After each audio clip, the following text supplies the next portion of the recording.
Dans le coin, Ross Amber, que l'on rejoint à Miami, en marge du grand événement Joshua et Paul, qui aura lieu demain, bien entendu, et pour lequel on aura droit également à un combat de championnat du monde impliquant une des nôtres, Leila Baudouin. Comment ça va, Ross? Comment ça va, mon Johnny? Ça va super bien, merci. Toi? Excellent. Alors, tu as assisté à la vraie pesée ce matin. Oui.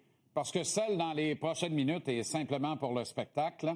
Et tout le monde a fait le poids, n'est-ce pas? Ça, c'est la première affaire à régler.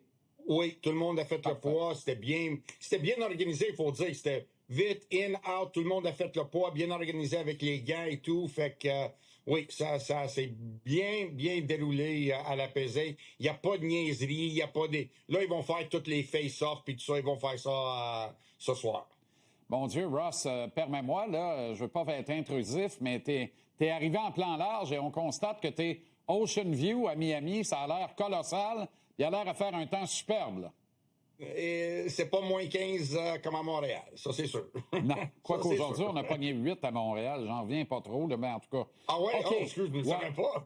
on a tous vu cette photo qui marque l'imaginaire, hein, face à face, Jake Paul et Anthony Joshua. Comme si Joshua avait bien besoin de ça. Il est quoi, 1,5 pied plus grand que Jake Paul, à peu près? En quoi ça va l'avantager et en quoi a-t-il besoin d'un avantage de plus pour faire face à Paul? Il a fait exprès. Moi, j'étais assis juste en avant, là. Vraiment, là, je suis direct où la caméra est. Puis j'étais assis à côté de Roy Jones, puis l'autre, il a écarté ses jambes pour, je sais pas, pour donner une impression qu'il était encore plus petit. Écoute, man, c'est un spectacle, mon Johnny. C'est ridicule, là. Tu sais, c'est... je sais même plus quoi dire là-dessus.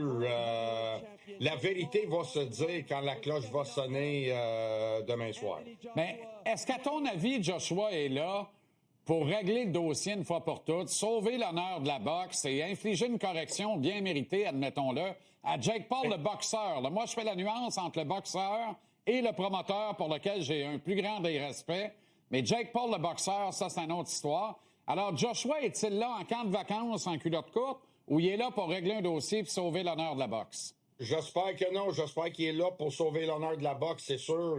Ça, c'est une des conditions quand ils m'ont demandé de travailler avec. J'ai dit, hey, écoute, est-ce que ça, c'est vrai? C'est une vraie... Oui, Ross, c'est vrai. Tout est comme un vrai combat. Read-on, 3 minutes, des gants de 10 onces. Oui, c'est un vrai combat. OK, parfait. Fait que Joshua, il avait l'air aussi, j'ai assisté à son entraînement hier. Toute son équipe autour de lui, il y avait une air de sérieux autour de ça. Fait que j'espère qu'il va être sérieux. J'espère qu'il va respecter Jake Paul juste pour le fait, parce que quand tu respectes ton adversaire, tu performes mieux qu'il le respecte. Puis là, qu'il ouvre la machine après l'avoir affaibli un peu au début du premier round, au premier round, je veux dire, puis régler le cas après 2. Mais, Johnny, je vais te dire de quoi. Peu importe qu'est-ce qui arrive, peu importe si Jake Paul touche Anthony Joshua une fois dans le combat, chaque minute qu'il passe debout dans le ring, ça va être une victoire pour lui. Même s'il perd dans 2 rondes, il va dire que I dare to be great. Là, tu sais, j'ai osé de me faire d'être un grand. Puis ça fait quelques années j'ai commencé dans la boxe, puis là, je suis impliqué dans un combat contre Anthony Joshua, il y a personne qui a fait ça. Ils vont tourner ça de bord, même si à chaque minute qui passe, c'est une victoire pour lui. Fait que, pauvre Joshua, il est dans une situation de tout à perdre et rien à gagner, si tu veux. Et s'il knock vite, Oui, parce que dans le passé, on a vu que le menton de Joshua pouvait lui faire faux bond, là, le laisser tomber. Est-ce que Paul a une claque? S'il l'atteint solidement, est-ce qu'il peut espérer gagner ce combat-là par voie de knockout? Mais, Johnny, écoute, on dit que son menton fait défaut. C'était contre des grands champions. A pas fait défaut contre Alexander Usyk, qui a fait 24 rondes avec Alexander Usyk. John Ruiz, oui, puis il a battu Ruiz après. Ruiz, il était champion du monde. Fait que, écoute, tu peux dire que le gars, il n'y a pas de mon choix, mais Écoute, le gars, il est quand même médaille d'or des Jeux olympiques, puis 2 fois champion du monde, puis comme je te dis, il a fait 24 rondes avec Usyk. Fait que, intéressant. C'est une pièce d'homme, mon Johnny. C'est une pièce d'homme. Presque comme toi, là, mais... Non, un petit peu plus musclé, rien de trop grave. C'est l'affaire. Il l'a plus dans le haut du chest que dans le bas, lui. Écoute, on a parlé de Baudouin, Baumgartner, mais il y a un triple ceinture à l'enjeu dans une unification. Et tu seras dans le coin de la championne Shernicka Johnson contre Amanda Galley. Ça va être tout un combat, ça, Ross.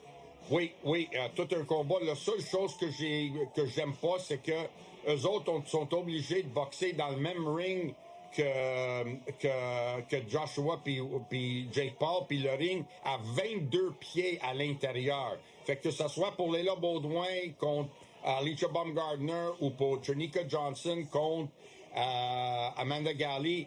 Amanda Galley puis Shernicka Johnson, ensemble, ils pèsent moins que Joshua.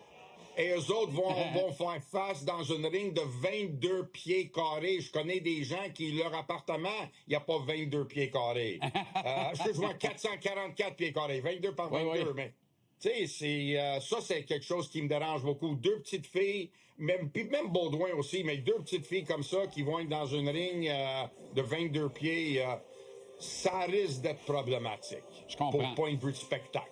OK, samedi matin, depuis Riyad, Derek Pomerleau peut gagner un tournoi en disputant un 5e combat dans la même année. Je présume que tu manqueras pas ça? Non, j'espère que ça ne confie pas avec mon vol de retour à Montréal parce que je retourne le samedi après le combat ici. Mais écoute, toute une opportunité pour Derek. Et puis, je suis content pour lui. Même si je suis un peu déçu, nous, on parle de ça maintenant à ton émission, mais j'ai pas vu beaucoup de médias québécois qui parlent de son exploit, de qu'est-ce qu'il a fait, d'embarquer dans ce tournoi-là. Et on devrait être derrière lui. Puis, écoute, il a pris une chance, puis il est là, il est rendu en finale. Puis ça, c'est des genres de combats que tu veux dans une carrière de boxe. Il s'est bien développé maintenant, puis ça va lui rapporter beaucoup dans l'avenir, ce tournoi-là. Je vais te dire de quoi, je l'ai reçu 2 fois en entrevue. Là. Quelle personnalité attachante. Il est électrique, ce gars-là, en personne. Formidable. Je souhaite la meilleure des chances. Et à toi, je te souhaite un bon gala demain. Et de garder le punch, évidemment, d'avoir un temps des fêtes à ton goût, mon ami. Profite-en pour te reposer un peu quand même.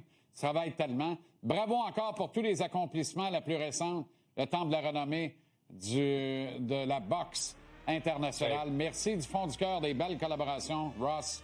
Joyeuses fêtes à toi et à ta famille. Joyeux Noël à vous autres et toute l'équipe. Salut. Okay, bye-bye.